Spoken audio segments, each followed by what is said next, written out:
اللہم صلی علی سیدنا محمد وعلی آل سیدنا محمد وبارک وسلم۔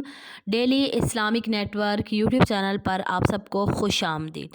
آج کی ویڈیو میں ہم بات کریں گے عزازیل کون تھا، ابلیس کے ساتھ اس کا کیا تعلق تھا، عزازیل کا تکبر اور نافرمانی کیا تھی کہ وہ فرشتوں کا سردار اور فرشتوں کو پڑھانے والا جو یہ ایک جن تھا، اس کی کیا کہانی تھی کہ جس کی وجہ سے اللہ تعالیٰ نے اسے جہنم میں ڈالا، اور عزازیل کا مقصد کیا تھا، اور ابلیس کون تھا اور اس کے ساتھ اس کا کیا تعلق تھا، اور ساری یعنی عزازیل کے حوالے سے مکمل انشاءاللہ تعالیٰ ساری پوری کہانی اس کی میں آج کی ویڈیو میں آپ کے ساتھ شیئر کروں گی۔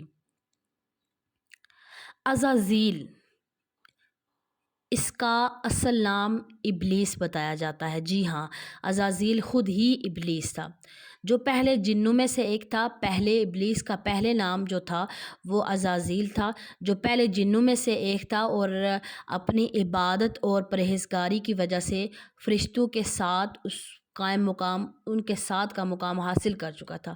تو عزازیل کو اللہ تعالیٰ نے اتنے اعلیٰ مقام پر فائز کیا تھا، اور اللہ کی عبادت کرنے والوں میں نمایاں رکھا ہوا تھا عزازیل کو۔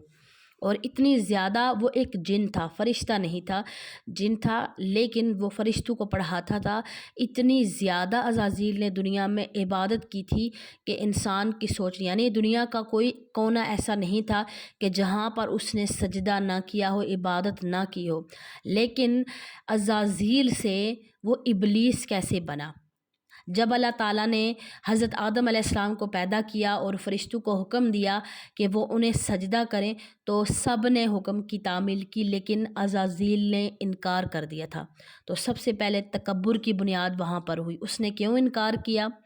اس نے انکار کیا، عزازیل نے کہا کہ میں آدم سے بہتر ہوں، تکبر، کیونکہ اے اللہ تو نے مجھے آگ سے پیدا کیا ہے اور آدم علیہ السلام کو مٹی سے پیدا کیا ہے، میں نورانی ناری مخلوق ہوں اور یہ مٹی سے ہے، تو میرا اس کا مقابلہ نہیں ہے، تو میں اس کو سجدہ نہیں کروں گا۔ تو اس تکبر کی وجہ سے اللہ تعالیٰ نے اسے اپنی رحمت سے نکال دیا، اور عزازیل سے وہ ابلیس کہلایا، جس کا مطلب ہے مایوس یا شیطان۔ تو اب ابلیس کا مقصد کیا ہے؟ ابلیس نے اللہ تعالیٰ سے مہلت مانگی کہ قیامت تک وہ انسانوں کو گمراہ کرے گا۔ اللہ تعالیٰ نے اسے یہ مہلت دے دی، لیکن ساتھ یہ بھی فرمایا کہ اللہ کے جو نیک بندے ہوں گے وہ ابلیس کی گمراہی سے محفوظ رہیں گے۔ تو عزازیل کی کہانی تکبر اور اللہ کے حکم کی نافرمانی، اس کے نقصانات پر روشنی ڈالتی ہے، اور ہمیں یاد دلاتی ہے کہ عاجزی اللہ تعالیٰ کے قریب ہونے کا ذریعہ عاجزی ہے، اور تکبر جو ہے یہ انسان کو گمراہی کی طرف لے جاتا ہے، اور اللہ تعالیٰ کے جو احکامات ہیں اس پر عمل کرنے میں ہی انسان کی کامیابی ہے۔ تو یہ کہانی اسلامی تعلیمات میں انسان کو شیطان کے وسوسوں اور آزمائشوں سے بچنے کی ترغیب دیتی ہے۔ ابلیس کی جو کہانی ہے یہ مختلف مذہبی روایات میں نمایاں حیثیت رکھتی ہے، خاص طور پر اسلامی تعلیمات میں۔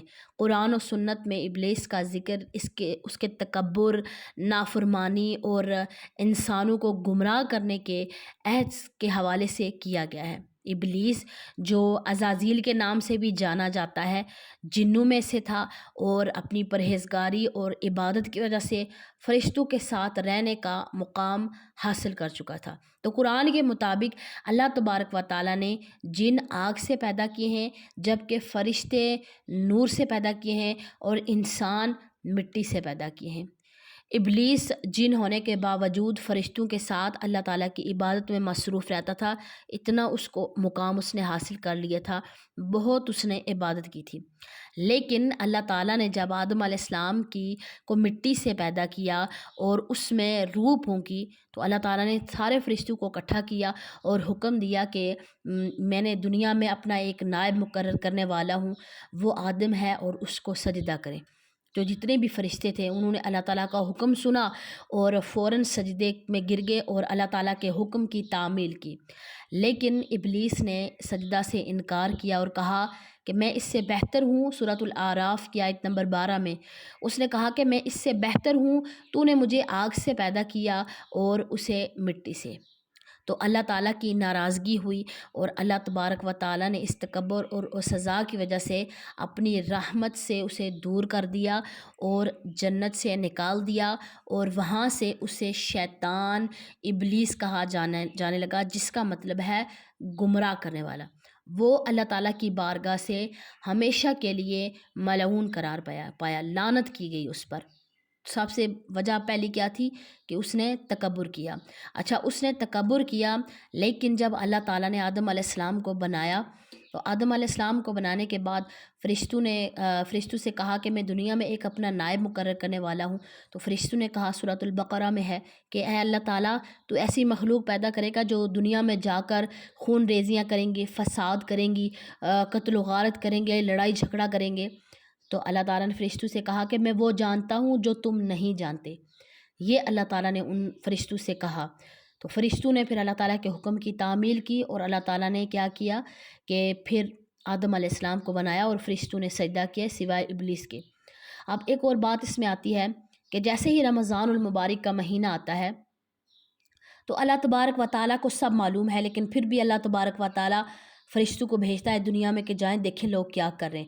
فرشتے آتے ہیں دنیا میں، دیکھتے ہیں لوگ روزہ دار ہیں، طرح طرح کی نعمتیں ان کے سامنے پڑی ہوئی ہیں، لیکن وہ نہیں ہاتھ لگاتے، حالانکہ انہیں کوئی بھی نہیں دیکھ رہا، اپنے گھر میں بند کمرے میں موجود ہیں، لیکن پھر بھی وہ کھانے کو، پانی کو ہاتھ نہیں لگاتے، بھوکے پیاسے بیٹھے ہوئے ہیں، کچھ نہیں کھاتے، اور نعمتیں ہونے کے باوجود صرف اس وجہ سے کہ ابھی اللہ کا حکم نہیں آیا، اللہ کا حکم ہونے تک وہ سامنے کھانا ہے لیکن ہاتھ نہیں لگاتے۔ تو فرشتے کیا کرتے ہیں کہ یہ ساری بات جا کر پھر اللہ کو بتاتے ہیں کہ اے اللہ، ہم نے یہ دیکھا دنیا میں۔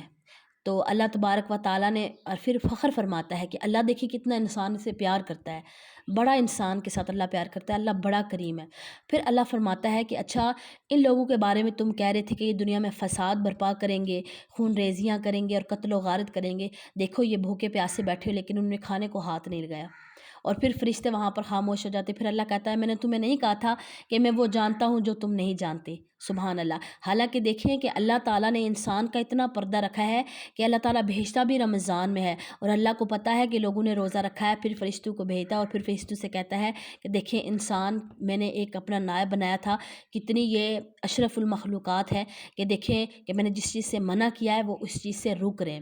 حالانکہ انسان گناہ بھی کرتے ہیں، انسان کتنے زیادہ انسان گناہوں میں پڑا رہتا ہے، لیکن اللہ تعالیٰ نے انسان کا پردہ فرشتوں سے بھی رکھ دیا ہے، اتنا اللہ سے پیار کرتا ہے۔ اچھا، ایک حدیث پاک میں آتا ہے، نبی پاک صلی اللہ علیہ وآلہ وسلم نے ارشاد فرمایا کہ اگر مومن انسان کو یہ پتہ چل جائے کہ اللہ تبارک و تعالیٰ اس کے لیے غیب سے کیسے کیسے اسباب مہیا کرتا ہے، تو انسان کا دل اللہ کی محبت سے پھٹ جائے۔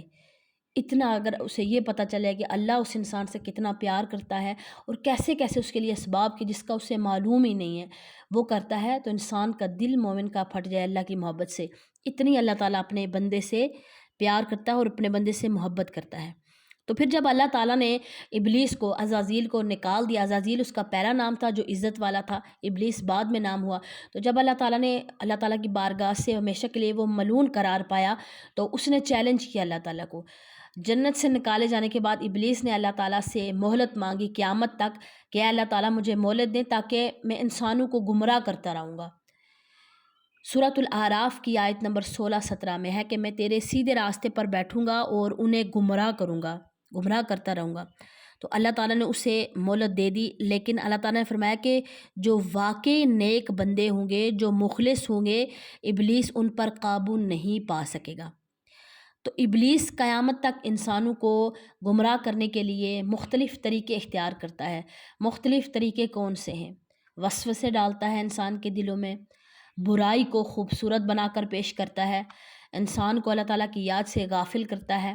کوئی بھی موقع ہو بس انسان کو اس طرف لگا دو کہ یہ اللہ کی یاد سے غافل ہو جائیں، نماز میں لیٹ کرنا شروع کر دیں، ابھی بہت ٹائم ہے، تم بعد میں پڑھ لینا، فجر کی اذان ہو گئی ہے، ابھی بہت ٹائم ہے، تھوڑا سا 10 منٹ سو لو، تھوڑا سا بھی ٹائم ہے، 5 منٹ میں پڑھ لینا، 2 منٹ پڑھ، یہ کرتے کرتے کرتے وہ سورج نکل آتا ہے۔ اس کہانی سے ہمیں کیا سبق ملتا ہے؟ اس کہانی سے ہمیں یہ سبق ملتا ہے کہ تکبر اللہ کو پسند نہیں ہے۔ تکبر کیا اس نے، حالانکہ ایک بات آپ نے نوٹ کی کہ جو ابلیس تھا، شیطان، اس نے اللہ کے فرشتے کا اللہ کے سجدے کا انکار اس نے بھی نہیں کیا کہ اگر اللہ تعالیٰ کہتا کہ مجھے سجدہ کرو تو وہ کر لیتا، یعنی اللہ کے سجدے کا انکار اس نے بھی نہیں کیا۔ آدم علیہ السلام کو سجدہ کرنے کا اس نے انکار کیا تھا، اللہ کے حکم کی نافرمانی کی تھی، لیکن تکبر کی وجہ سے اس نے کیا۔ تو تکبر جو ہے وہ انسان کو اللہ تعالیٰ کی رحمت سے دور کر دیتا ہے۔ کوئی بھی انسان ہو کیسا بھی ہے، تکبر اللہ کو پسند نہیں ہے۔ تو اللہ تعالیٰ کی اطاعت، اللہ کے حکم کی تعمیل نہ کرنا، یہ انسان کے لیے تباہی کا سبب بنتا ہے۔ تو وسوسے سے بچنے کے لیے انسان کو شیطان کے وسوسوں سے ہوشیار رہنا چاہیے اور اللہ سے مدد مانگنی چاہیے۔ کوئی بھی نیک کام ہے، آپ عمل کرنا چاہ رہے ہیں، اگر ذرا سا دل میں آ رہا ہے نہیں چھوڑو بعد میں کر لیں گے، اسی وقت اس کو کریں۔ آپ کے ذہن میں یہ وسوسہ آ رہا ہے کہ نہیں آج کل کر لیں گے، کسی کے مثال کے طور پر کسی کے ذہن میں آتا ہے کہ اچھا مجھے ذرا پریشانی ہے، میں نے صدقہ کرنا ہے، چلے جی کل پرسوں دیکھ لیں گے، اگلے مہینے دیکھ لیں گے، یا فلاں تاریخ کو دیکھ لیں گے، نہیں اسی وقت کریں۔ جب وسوسہ آنا شروع ہو جائے کہ نیکسٹ منتھ، اس سے نیکسٹ، یا اگلے دن، پچھلے دن، نہیں اسی وقت اس عمل کو کر بیٹھیں۔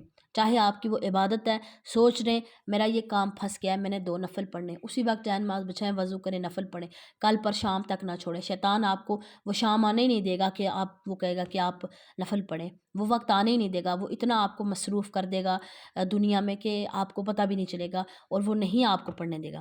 تو قیامت کے دن ابلیس کا انجام کیا ہوگا؟ اب ابلیس کا اینڈ دیکھیں کہ اس کا اینڈ کیا ہوگا، عذاب کیا ہوگا۔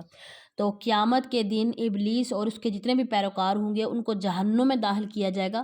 قرآن پاک میں آتا ہے سورۃ الاعراف کی آیت نمبر 38 میں کہ اللہ فرمائے گا تم سب جہنم میں داخل ہو جاؤ، جنوں اور انسانوں سمیت۔ پھر قیامت کے دن ابلیس خود اعتراف بھی کرے گا کہ اس نے انسانوں کو گمراہ کیا تھا۔ سورہ ابراہیم کی آیت نمبر 22، شیطان کہے گا میں نے تمہیں صرف دعوت دی تھی اور تم نے قبول کر لی۔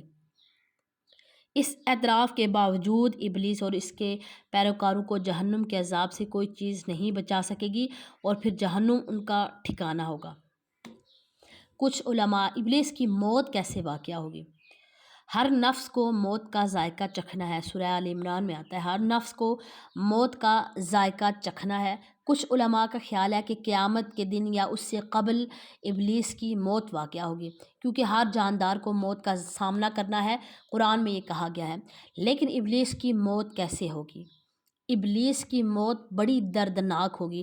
دنیا جب ختم ہو جائے گی کچھ بھی نہیں بچے گا، اینڈ پر صرف ایک ابلیس بچے گا۔ علماء کرام بیان فرماتے ہیں کہ صرف شیطان بچے گا اور موت کا فرشتہ اس کے پیچھے لگایا جائے گا، اور اتنا اس کو تھکا دیا جائے گا، اتنا وہ بھاگے گا موت سے کہ دنیا کا کوئی کونا ایسا نہیں ہے جہاں جہاں پر وہ گیا، جہاں جہاں پر وہ رہا، دنیا کا کوئی کونا ایسا نہیں ہوگا کہ جہاں پر وہ چھپے نہ۔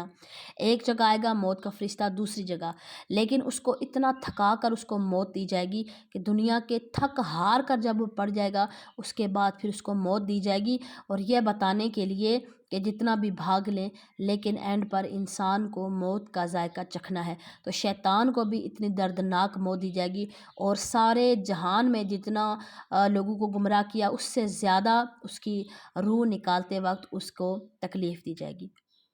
یہ اصول جو موت کا ہے، یعنی موت کا ذائقہ چکھنا ہے، یہ اصول جنوں اور فرشتوں سمیت تمام مخلوقات پر لاگو ہوتا ہے۔ تو ابلیس بھی موت سے بچ نہیں سکتا، اور ابلیس کا خاتمہ بھی ایک دن ہوگا۔ اور ایک اور روایت میں بیان کیا گیا ہے کہ جب قیامت قریب آئے گی تو فرشتہ اسرافیل سور پھونکیں گے، جس کے نتیجے میں تمام مخلوقات مر جائیں گی، اور ابلیس کا بھی اس میں ذکر کیا گیا ہے۔ لیکن یہ بھی ذکر کیا گیا ہے کہ سور پھونکنے کے بعد تمام مخلوقات دنیا میں جب مر جائیں گی تو ابلیس کا سب سے اینڈ پہ خاتمہ ہوگا، اور اس کی موت بڑی دردناک ہوگی۔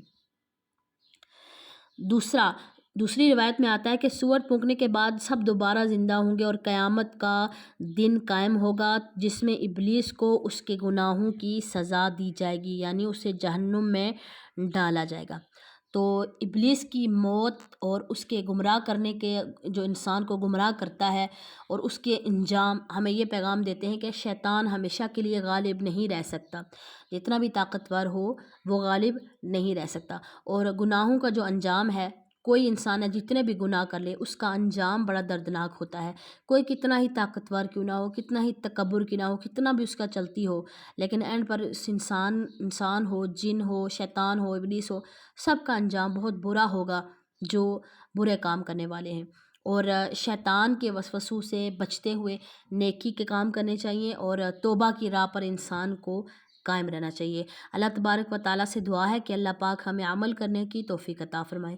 اگر ویڈیو اچھی لگے تو اس کو لائک اور شیئر کرنا مت بھولیے گا۔ السلام علیکم ورحمۃ اللہ وبرکاتہ۔